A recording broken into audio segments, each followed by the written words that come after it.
Another log from the diary of a griever named John Weaver, which is me. It's still the 2nd of July, 2026. It is 3:46 in the afternoon, West Coast time, on a Thursday. I have not been keeping up with the politics because I am still dealing with human issues that matter more than an egomaniac will ever know at this point. And besides, that bag of barf was driving me crazy with all this crap going on. Excuse me, guys. I'm going to prop it up a little bit, okay? It is so uncomfortable and so weird for me not having her here in my arms doing this log like I normally would.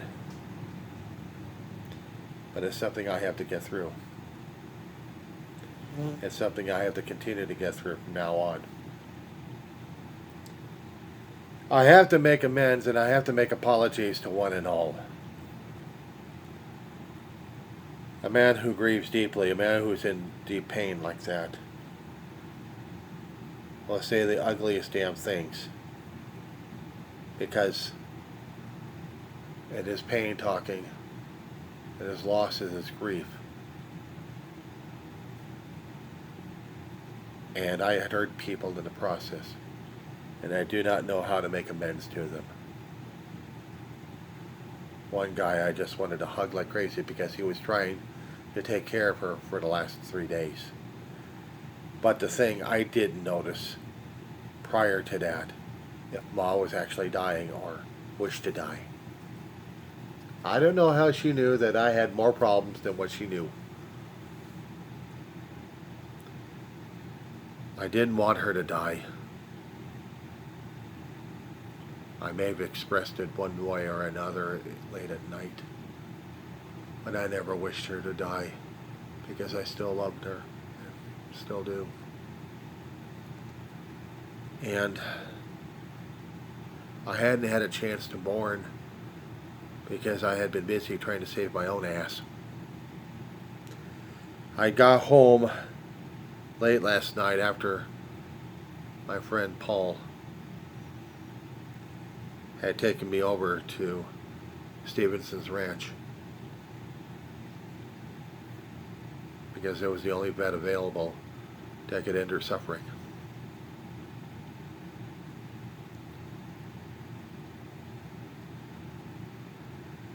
It was a good friend to do this.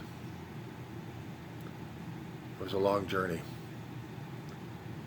And my girl was sleeping, mostly, in my lap, wheezing a bit. I knew in my heart this was it. And I was angry, I was scared, but I was determined to end her suffering. I know people had said in the past that I need to focus on me all the time in order to help her. And yes, that would have been true. But me being a committed caregiver to my charge and family member and whatever I might want to call it, I was doing what I could to take care of her needs before my own, including my own mortal needs that was screaming for attention, and I tried not to pay attention to it. My foot was damaged and it was saying, "You're in trouble." I didn't want to hear about it. I didn't want to deal with it. I sure as hell don't want to deal with it right now, but the problem is I got to deal with it right now. I could talk politics, but let everyone else talk politics because I'm seeing what's happening and it's not affecting me just yet.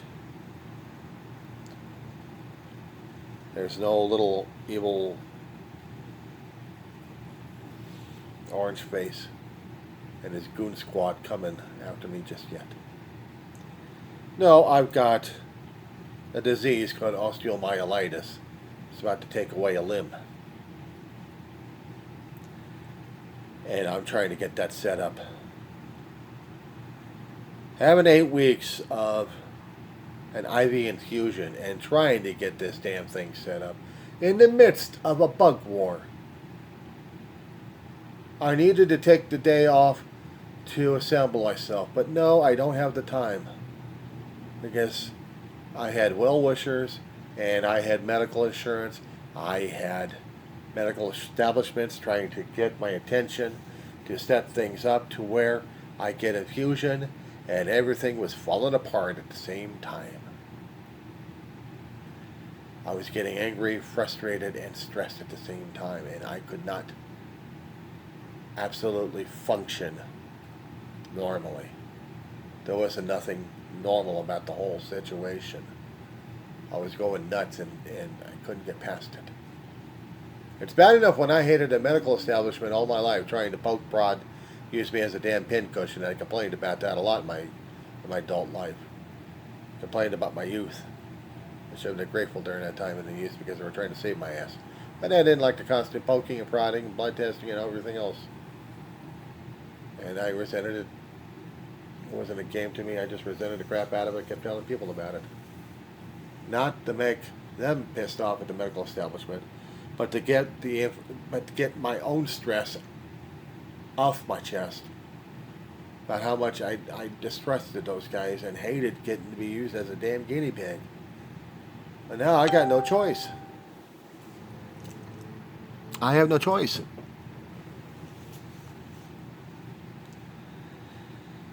I had to be used as a guinea pig during the last 3 days. And I told Mom I'd be back. But she probably felt something worse. She knew I was leaving. And she wanted to die. But she still wanted me to come. I kept pushing because I didn't know and I didn't trust. I didn't trust anybody. One guy I kept trusting, and I failed him by not trusting him. But he couldn't get her to cooperate because Johnny wasn't there. And she had the holes in her body. Somewhere in my videos I've got that posted. Her last days. Her last hours. Her last minutes until the end. Yes, it's going to hit me. And it's going to slam me hard. But right now I'm in survival mode. And while I may shortly cry over her a bit, I still have to think about my own damn survival. My arms are killing me because of the damn IV needles I've been dealing with for the past 3 days. I'm trying to bend my right arm without it hurting, but it's hurting at the crook of it. I got an IV pick in the right arm. I got to relearn all over again how to use properly the medications and the procedures that goes along with them during this weekend. I've had people coming up to me today in the complex trying to give their thoughts. Including last night when I was losing my damn mind and I couldn't think straight for the life of me. I was thinking about her dying. How I could save her. If I could save her, I would. If I had the money to save her, I would spend it all on her. But I didn't. Not at that time. I would have spent my entire monthly allowance from Social Security if I had to. But then again, I would have no place to live. But during the thought patterns and during that feelings and during that situation, I don't think it would have been enough anyway to deal with her. She was just too far gone out of it, mentally and physically. She regained a little bit of her sanity when she was feeling comfortable enough in my arms and then into my lap as Paul and I drove over to that place out in the Stevenson Ranch. And then it happened. She fought.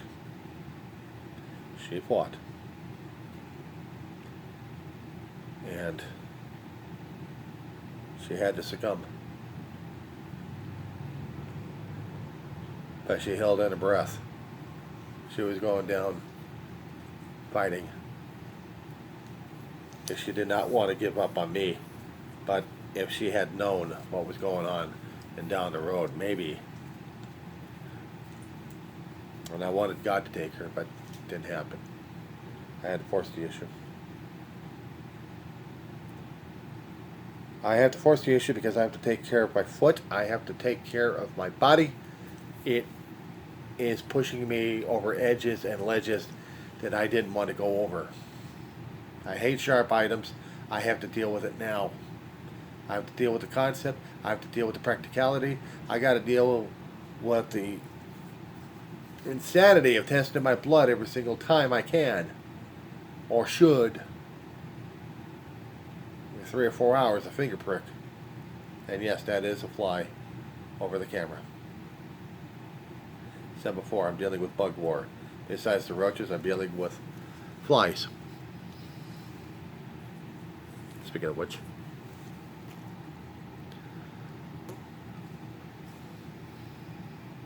this is my world.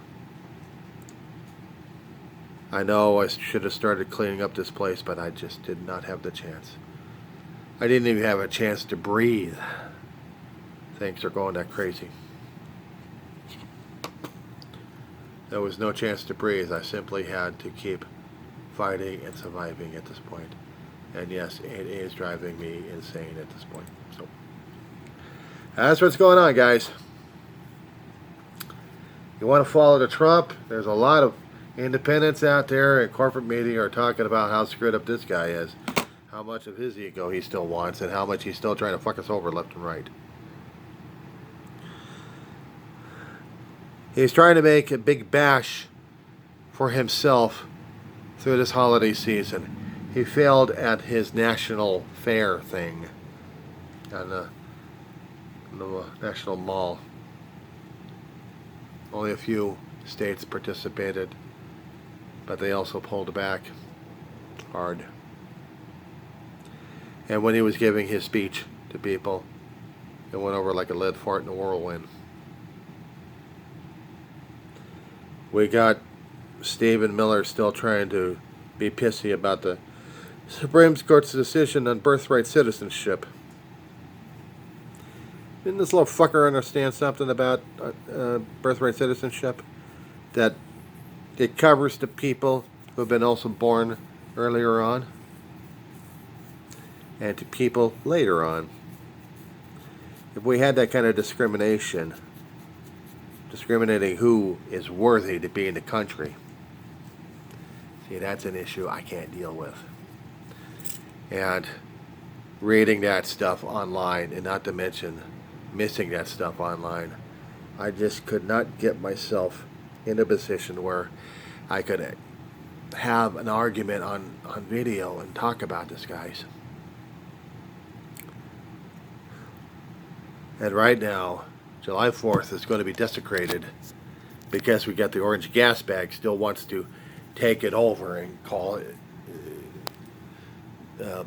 July 4th for him. It's for everybody who worships freedom, liberty, justice, fair play, rules, regulations, laws that we've had, conditions and precepts, preconceptions, ideas, ideologies, the things that made us pluralistic. The things that made us pluralistic in this place that we call the United States of America, that our ancestors grew up in and created us. For those who hadn't been naturalized, we're the ones, we're the progenitors from the